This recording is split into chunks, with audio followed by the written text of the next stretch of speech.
하루를 마치고 잠자리에 누우면 문득 이런 생각이 들 때가 있습니다. 오늘 하루 나는 누구를 위해 살았는가? 직장에서는 상사가 원하는 일을 했고, 집에서는 가족이 필요한 것을 챙겼고, 부모님께 전화를 드려 안부를 여쭈었습니다. 저녁에는 친구가 전화해서 한참 하소연을 들어주었습니다. 하지만 정작 나 자신에게 무엇을 해주었는지 떠올려 보면 아무것도 없습니다. 마치 물레방아처럼 돌고 돌았지만 물레방아 자신은 젖지 않은 채 그저 물을 퍼나르기만 한 하루였습니다. 이상한 일입니다. 분명 열심히 살았는데 왜 이렇게 공허한지, 많은 것을 했는데 왜 아무것도 남지 않은 것 같은지 알 수 없습니다. 젊었을 때는 분명 반짝이는 무언가가 있었습니다. 하고 싶은 것도 있었고, 꿈도 있었고, 좋아하는 것도 있었습니다.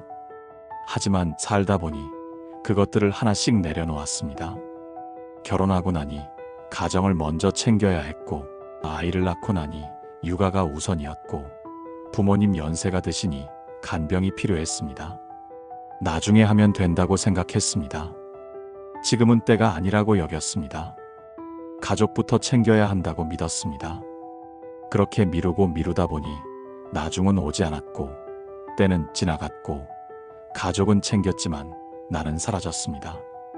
하지만 한 가지 진실이 있습니다. 비운 그릇은 다시 채워집니다. 잃어버린 빛은 여전히 그 자리에 있습니다. 나중이라고 미뤄둔 꿈도 지금 시작하면 됩니다. 세상은 희생을 미덕이라 여기고 참기를 훌륭하다 말하지만 정작 중요한 것은 나 자신을 잃지 않는 지혜입니다. 오늘 우리는 평생 남을 위해 살아온 분들을 위한 7가지 이야기를 나누려 합니다.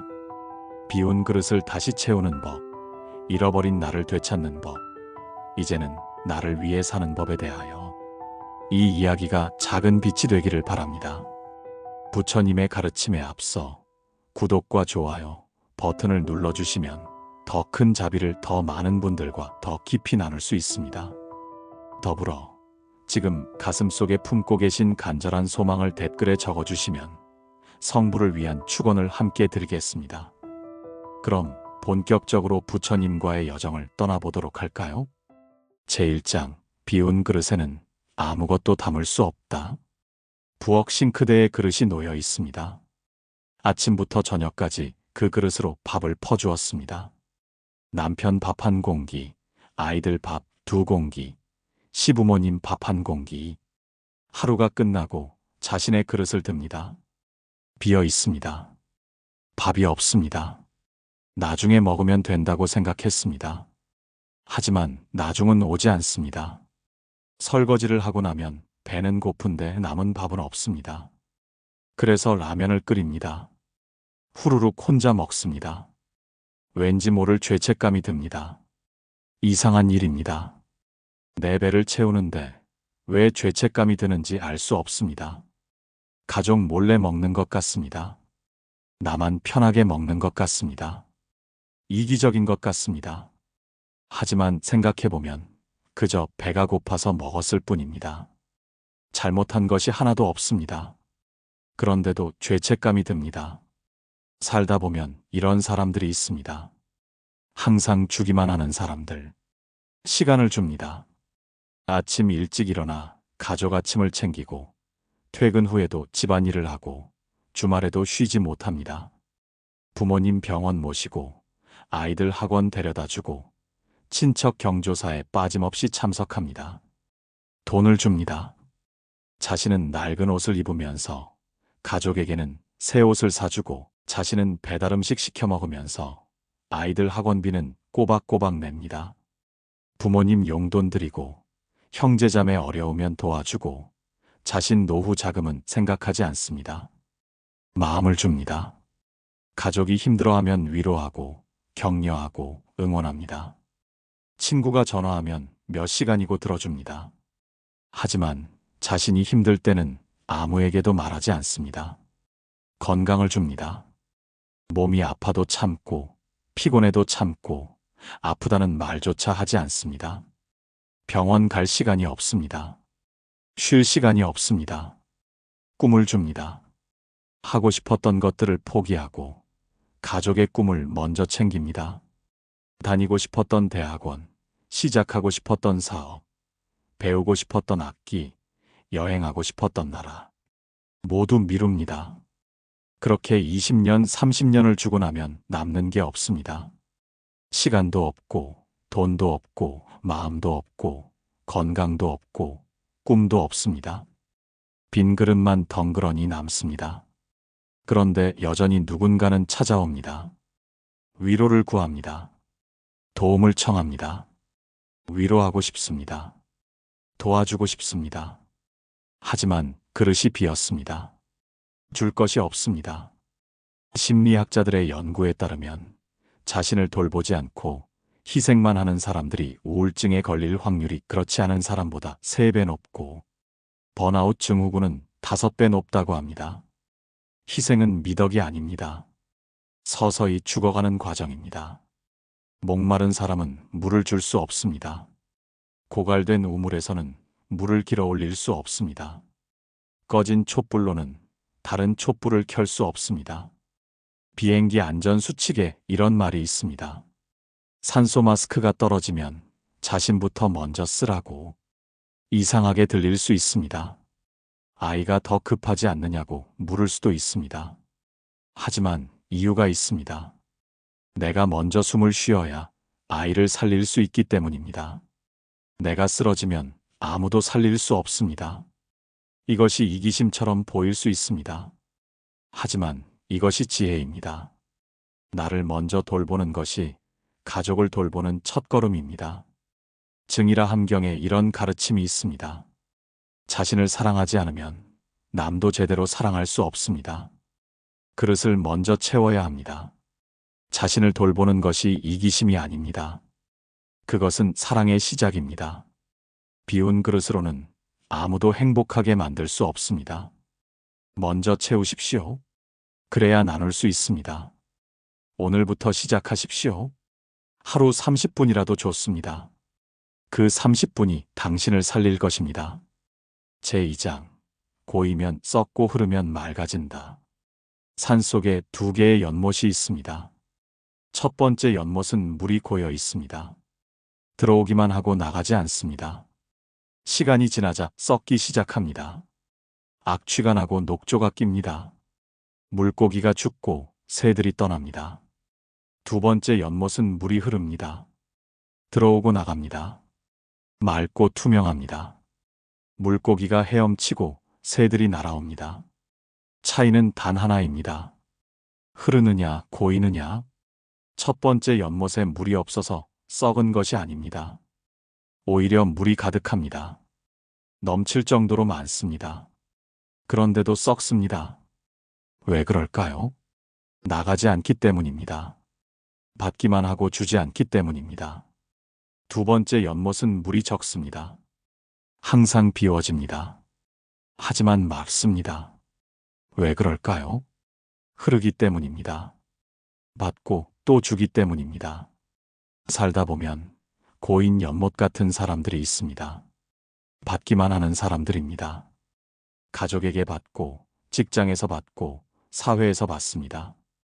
책임을 받고, 의무를 받고, 기대를 받습니다. 그렇게 받고 받다 보면 가득 차오릅니다. 더 이상 받을 수 없을 만큼 차오릅니다. 그런데 나가지 않습니다. 표현하지 않습니다. 풀지 않습니다. 힘들다는 말도 안 하고, 아프다는 말도 안 하고, 도와달라는 말도 안 합니다. 참습니다. 견딥니다. 혼자 감당합니다. 그렇게 20년, 30년을 참다 보면 어느 날 썩기 시작합니다. 몸이 썩습니다. 병이 생깁니다. 고혈압, 당뇨, 암. 참았던 것들이 몸에 쌓여 병이 됩니다. 마음이 썩습니다. 우울해집니다. 불안해집니다. 분노가 쌓입니다. 어느 날 갑자기 폭발합니다. 관계가 썩습니다. 가족과 멀어집니다. 친구가 떠납니다. 혼자 남습니다. 미국의 한 연구에 따르면 감정을 억압하고 표현하지 않는 사람들이 심혈관 질환에 걸릴 확률이 일반인보다 4배 높고 우울증 발병률은 6배 높다고 합니다. 참는 것이 미덕이 아닙니다. 참으면 익는 것이 아니라 썩는 것입니다. 물은 흘러야 맑습니다. 감정은 표현해야 건강합니다. 마음은 나눠야 가벼워집니다. 대나무를 보십시오. 속이 비었습니다. 그런데 강합니다. 태풍이 와도 부러지지 않습니다. 왜 그럴까요? 바람이 통하기 때문입니다. 막히지 않기 때문입니다. 사람도 마찬가지입니다. 비워야 강합니다. 흘려보내야 건강합니다. 힘들면 힘들다고 말하십시오. 아프면 아프다고 말하십시오. 도움이 필요하면 도와달라고 말하십시오. 그것이 약함이 아닙니다. 그것이 지혜입니다. 법구경에 이런 가르침이 있습니다. 집착하지 않는 사람은 고통받지 않습니다. 흘려보내는 사람은 자유롭습니다. 흘러보내십시오. 고인 것은 썩고 흐르는 것은 맑아집니다. 마음도 감정도 고통도 모두 흘려보내야 합니다. 오늘부터 시작하십시오. 작은 것부터. 힘들다는 말 한마디라도 좋습니다. 그 한마디가 물꼬를 틀 것입니다. 제3장 참으면 익는 것이 아니라 썩는다. 항아리 하나가 있습니다. 그 안에 김치를 담았습니다. 소금을 치고 양념을 버무려 꼭꼭 눌러 담았습니다. 며칠이 지났습니다. 뚜껑을 열어봅니다. 맛있게 익었습니다. 그런데 뚜껑을 열지 않고 그대로 둔 항아리가 하나 더 있습니다. 1년이 지났습니다. 2년이 지났습니다. 뚜껑을 엽니다. 썩었습니다. 두 항아리의 차이는 무엇일까요? 둘 다 참았습니다. 둘 다 견뎠습니다. 그런데 하나는 익었고 하나는 썩었습니다.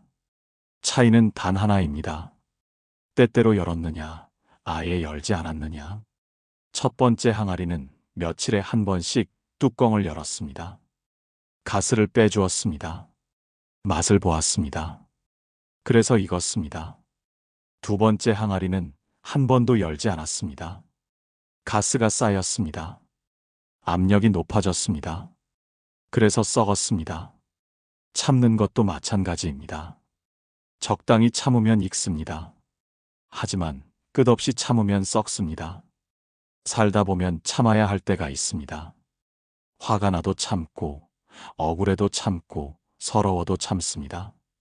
직장에서 부당한 대우를 받아도 참습니다. 승진해서 밀려도 참습니다. 월급이 적어도 참습니다. 가족을 위해서 참습니다. 집에서 시부모님 말씀에 섭섭해도 참습니다. 남편이 도와주지 않아도 참습니다. 아이들이 말을 안 들어도 참습니다. 가정을 위해서 참습니다. 친구들이 자랑할 때 부러워도 참습니다. 여행 가자고 할 때 가고 싶어도 참습니다. 혼자만 못 사는 것 같아도 참습니다. 체면 때문에 참습니다. 그렇게 하루하루 참다 보면 1년이 되고 10년이 되고 20년이 됩니다. 그 사이 몸에서 신호가 옵니다. 두통이 생기고 소화가 안 되고 잠이 안 옵니다. 그래도 참습니다. 마음에서도 신호가 옵니다. 의욕이 없고 우울하고 아무것도 하기 싫습니다. 그래도 참습니다. 관계에서도 신호가 옵니다. 가족과 대화가 없고 친구를 만나기 싫고 혼자 있고 싶습니다. 그래도 참습니다. 그렇게 모든 신호를 무시하고 참다 보면 어느 날 갑자기 무너집니다. 몸이 무너집니다. 쓰러집니다. 병원에 실려갑니다. 의사가 말합니다. 왜 이렇게까지 참았느냐고. 진작 왔으면 치료할 수 있었는데. 마음이 무너집니다. 우울증이 옵니다. 공황장애가 옵니다. 아무것도 할 수 없게 됩니다. 관계가 무너집니다. 어느 날 갑자기 폭발합니다. 쌓였던 것들이 한꺼번에 터져 나옵니다. 가족이 놀랍니다. 이런 사람이 아니었는데. 한국의 한 정신과 의사는 이렇게 말합니다. 참는 것을 미덕으로 여기는 문화가 우리 사회를 병들게 한다고.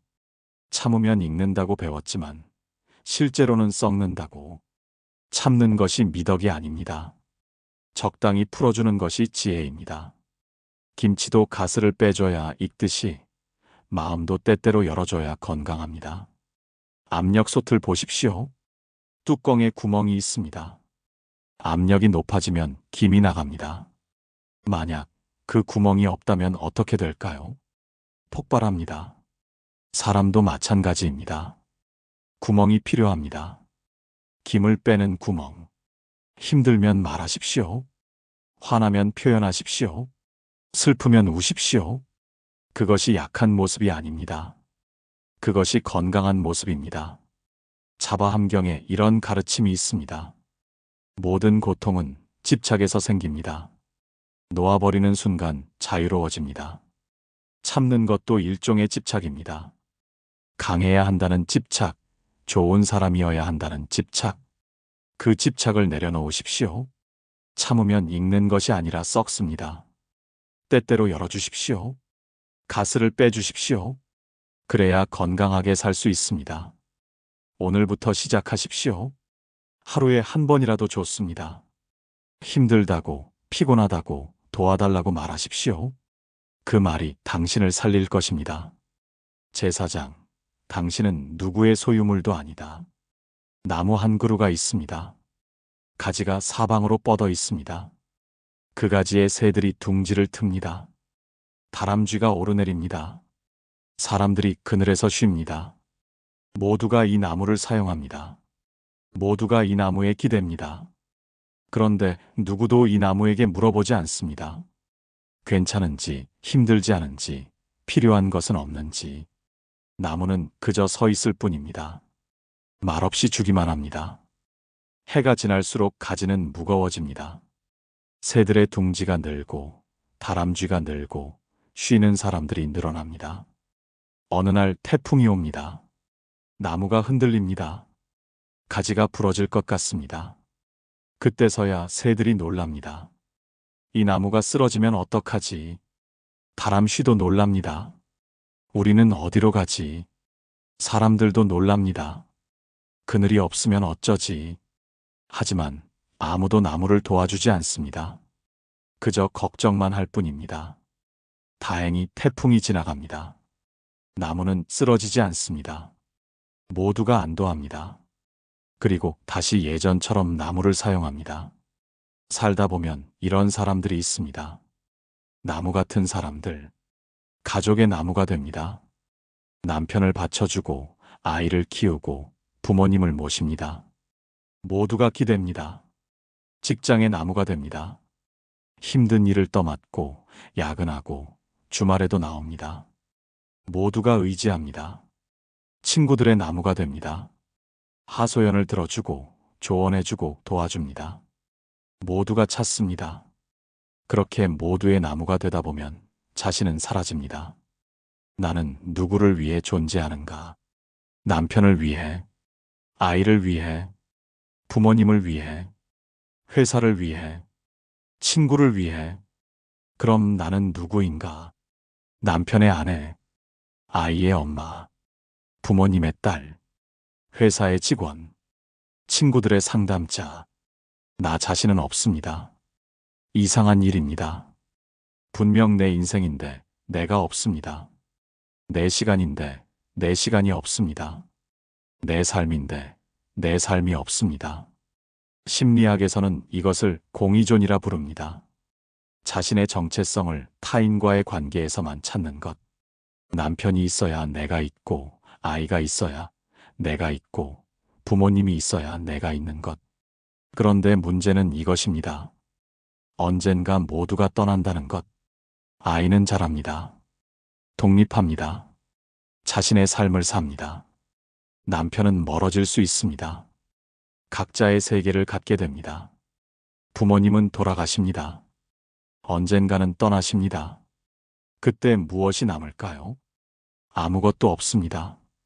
모두를 위해 살았는데 정작 나는 없습니다. 빈 껍데기만 남습니다. 당신은 누구의 소유물이 아닙니다. 남편의 소유물이 아닙니다. 아이의 소유물이 아닙니다. 부모님의 소유물이 아닙니다. 회사의 소유물이 아닙니다. 당신은 당신 자신입니다. 온전한 한 사람입니다. 존중받을 가치가 있는 존재입니다. 나무도 자신의 뿌리에서 영양분을 얻어야 합니다. 땅에서 물을 빨아들여야 합니다. 태양에서 빛을 받아야 합니다. 그래야 가지를 뻗을 수 있습니다. 그래야 새들을 바칠 수 있습니다. 그래야 그늘을 만들 수 있습니다. 사람도 마찬가지입니다. 자신을 먼저 돌봐야 합니다. 자신의 뿌리를 튼튼히 해야 합니다. 그래야 가족을 도울 수 있습니다. 그래야 사회에 기여할 수 있습니다. 중화함경에 이런 가르침이 있습니다. 자신이 소중한 만큼 다른 사람도 소중합니다. 자신을 해치지 말고 남도 해치지 마십시오. 자신을 소중히 여기는 것이 이기심이 아닙니다. 그것이 모든 사랑의 출발점입니다. 오늘부터 기억하십시오. 당신은 누구의 소유물도 아닙니다. 당신은 온전한 한 사람입니다. 당신 자신으로 살 권리가 있습니다. 제5장 작은 것부터 시작하는 용기. 바닷가에 조약돌이 하나 놓여 있습니다. 파도가 옵니다. 첫 번째 파도가 조약돌을 건드립니다. 아무 일도 일어나지 않습니다. 두 번째 파도가 옵니다. 여전히 조약돌은 그대로입니다. 세 번째, 네 번째, 다섯 번째, 수백 번, 수천 번, 수만 번.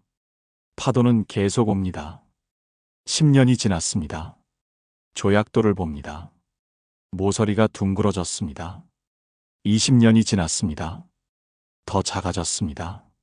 30년이 지났습니다. 반질반질한 돌멩이가 되었습니다. 파도 한 번으로는 아무것도 변하지 않습니다. 하지만 매일 조금씩 변합니다. 작은 것의 힘입니다. 살다 보면 큰 변화를 꿈꿉니다. 내일부터 완전히 다른 사람이 되겠다고 다짐합니다. 나를 위해 살겠다고 결심합니다. 그래서 계획을 세웁니다. 아침에 일찍 일어나 운동하고, 책을 읽고, 취미를 시작하고, 친구들을 만나고, 여행을 가겠다고. 첫날은 합니다. 일찍 일어나고 운동합니다. 뿌듯합니다. 둘째 날도 합니다. 조금 피곤하지만 계속합니다. 셋째 날부터 힘듭니다. 일찍 일어나기가 어렵습니다. 나흘째에는 포기합니다. 너무 힘듭니다. 현실적이지 않습니다. 그리고 생각합니다. 역시 나는 안 되는구나. 변할 수 없구나. 하지만 문제는 계획이 너무 컸다는 것입니다. 조약돌은 하루아침에 변하지 않습니다. 파도 한 번으로는 아무 일도 일어나지 않습니다. 하지만 매일 조금씩 변합니다.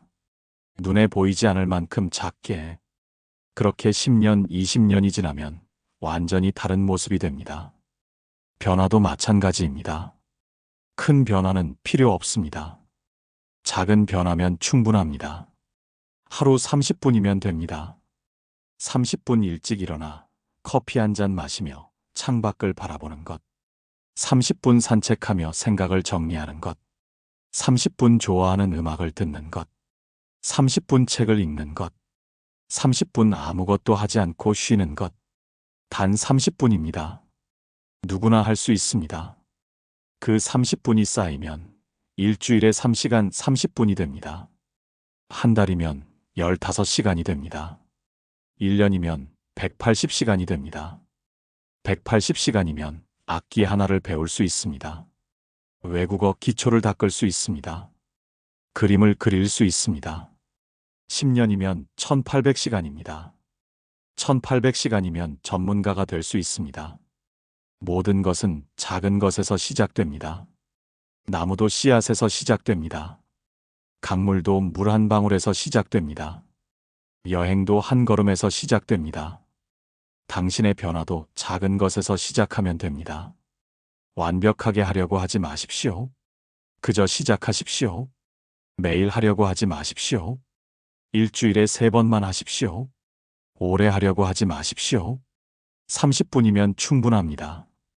잘하려고 하지 마십시오. 그저 하십시오. 본생경에 이런 이야기가 있습니다. 첫 이 길도 한 걸음부터입니다. 서두르지 말고 꾸준히 가십시오. 급하지 않습니다. 천천히 가면 됩니다. 중요한 것은 방향입니다. 나를 위한 방향으로 한 걸음씩 가는 것입니다. 오늘 당장 시작하십시오. 30분만 내십시오. 그 30분이 10년 후 완전히 다른 삶을 만들 것입니다. 제6장, 자신을 사랑해야 남도 사랑할 수 있다. 우물이 하나 있습니다. 마을 사람들이 매일 이 우물에서 물을 길어갑니다. 아침에도 오고 점심에도 오고 저녁에도 옵니다. 우물은 기쁩니다. 내가 사람들에게 도움이 되는구나. 뿌듯합니다. 그렇게 1년, 2년, 3년이 지났습니다.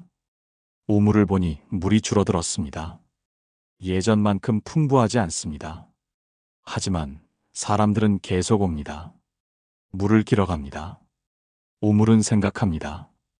조금만 더 주자. 내가 참으면 된다. 5년이 지났습니다.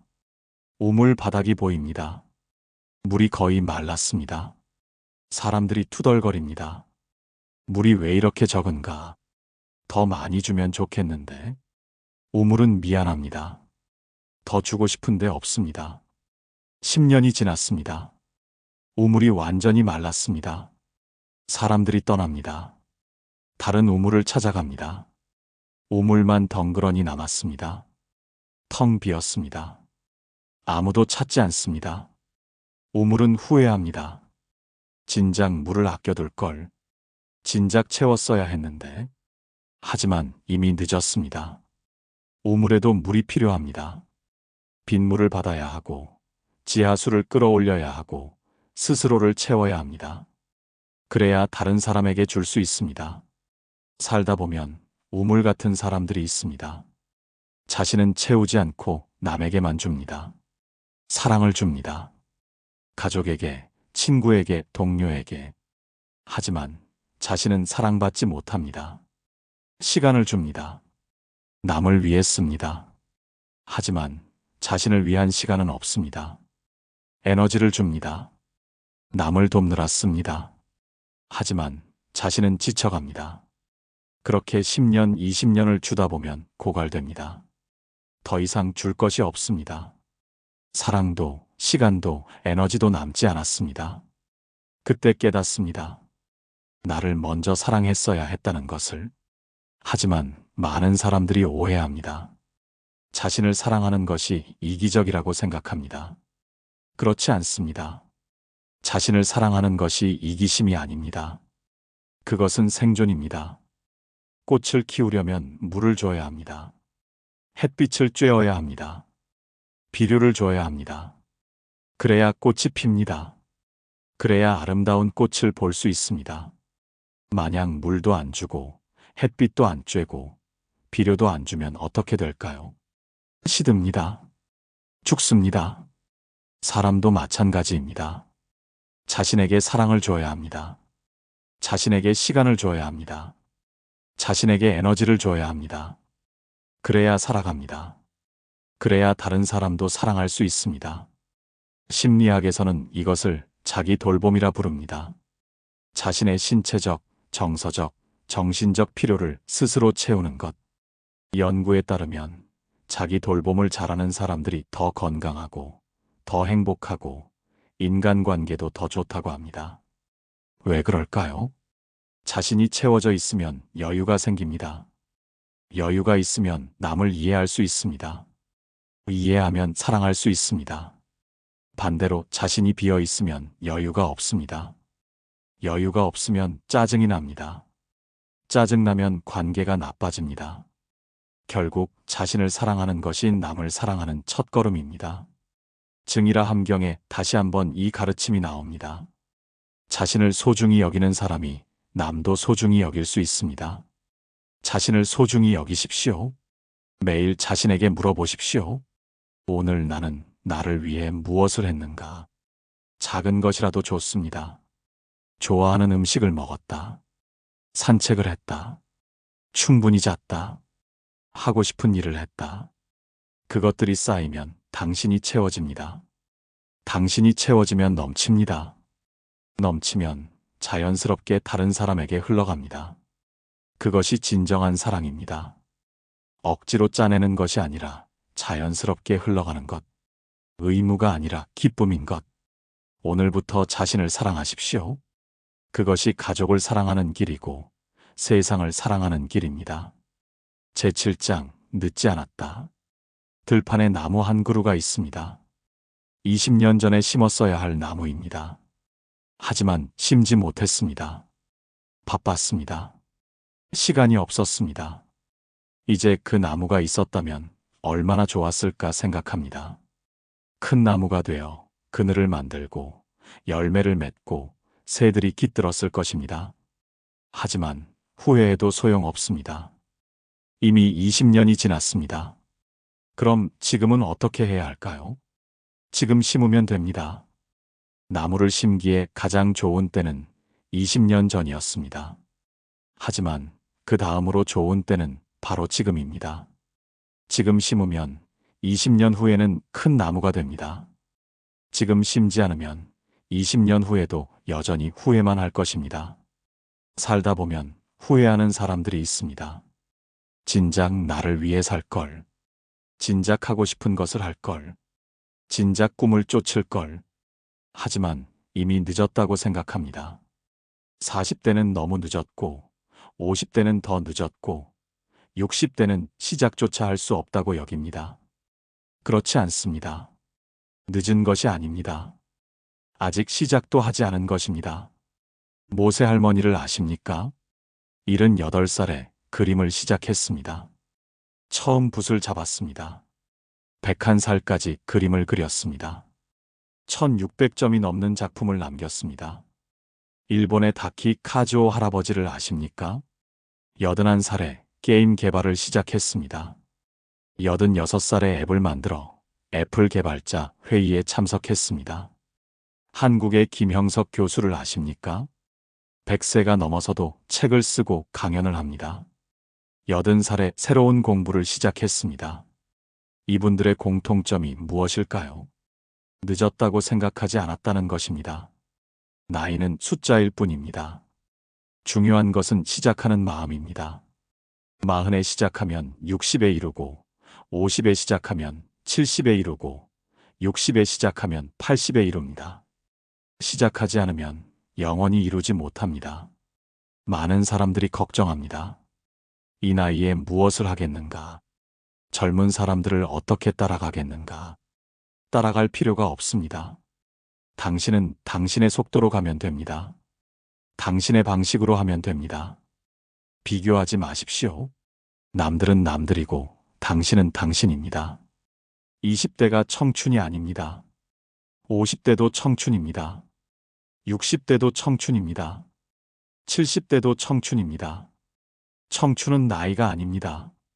마음입니다. 새로운 것을 배우고 싶은 마음, 도전하고 싶은 마음, 살아있다고 느끼는 마음. 그 마음이 있다면 당신은 청춘입니다. 법구경에 이런 가르침이 있습니다. 과거는 이미 지나갔고 미래는 아직 오지 않았습니다. 지금 이 순간이 당신의 삶입니다. 과거를 후회하지 마십시오. 미래를 걱정하지 마십시오. 지금에 집중하십시오. 지금 시작하십시오. 지금 나를 위해 사십시오. 오늘이 당신 인생의 첫날입니다. 20년 전에 시작하지 못한 것을 오늘 시작하십시오. 20년 후 당신은 오늘 시작한 것에 감사할 것입니다. 늦지 않았습니다. 아직 충분히 시간이 있습니다. 당신의 인생은 지금부터 시작입니다. 오늘 우리는 7가지를 배웠습니다. 첫째, 비운 그릇으로는 아무것도 담을 수 없다는 것. 둘째, 고이면 썩고 흐르면 맑아진다는 것. 셋째, 참으면 익는 것이 아니라 썩는다는 것. 넷째, 당신은 누구의 소유물도 아니라는 것. 다섯째, 작은 것부터 시작하는 용기가 필요하다는 것. 여섯째, 자신을 사랑해야 남도 사랑할 수 있다는 것. 일곱째, 늦지 않았다는 것. 이 7가지가 하나로 모이면 우리는 알게 됩니다. 이제는 나를 위해 살아도 된다는 것을. 평생 남을 위해 살았습니다. 충분히 희생했습니다. 충분히 참았습니다. 충분히 주었습니다. 이제는 나를 위해 살 차례입니다. 그것이 이기심이 아닙니다. 그것이 지혜입니다. 그것이 사랑입니다. 비운 그릇을 채우는 것이 잘못이 아닙니다. 꺼진 불을 다시 켜는 것이 죄가 아닙니다. 말랐던 우물에 물을 채우는 것이 탐욕이 아닙니다. 그것은 생존입니다. 그것은 회복입니다. 그것은 재탄생입니다. 오늘부터 시작하십시오. 작은 것부터. 단 30분이라도 좋습니다. 아침에 조용히 차 한 잔 마시는 시간. 저녁에 혼자 산책하는 시간. 주말에 좋아하는 책을 읽는 시간. 그 30분이 1시간이 되고, 1시간이 하루가 되고, 하루가 한 달이 되고, 한 달이 1년이 됩니다. 1년 후 거울을 보십시오. 분명 달라져 있을 것입니다. 눈빛이 살아있을 것입니다. 입가에 미소가 돌아와 있을 것입니다. 걸음걸이가 가벼워져 있을 것입니다. 무엇보다 중요한 것은 이것입니다. 당신이 당신으로 살고 있다는 것. 남의 인생이 아니라 당신의 인생을 살고 있다는 것. 그것이 진정한 행복입니다. 부처님께서 이렇게 말씀하셨습니다. 자신의 주인은 자기 자신입니다. 다른 누가 주인이 될 수 있겠습니까? 당신의 주인은 당신 자신입니다. 당신의 인생은 당신의 것입니다. 이제는 나를 위해 사십시오. 당신의 인생이 다시 빛나기를 간절한 마음으로 축복합니다. 나무아미타불 관세음보살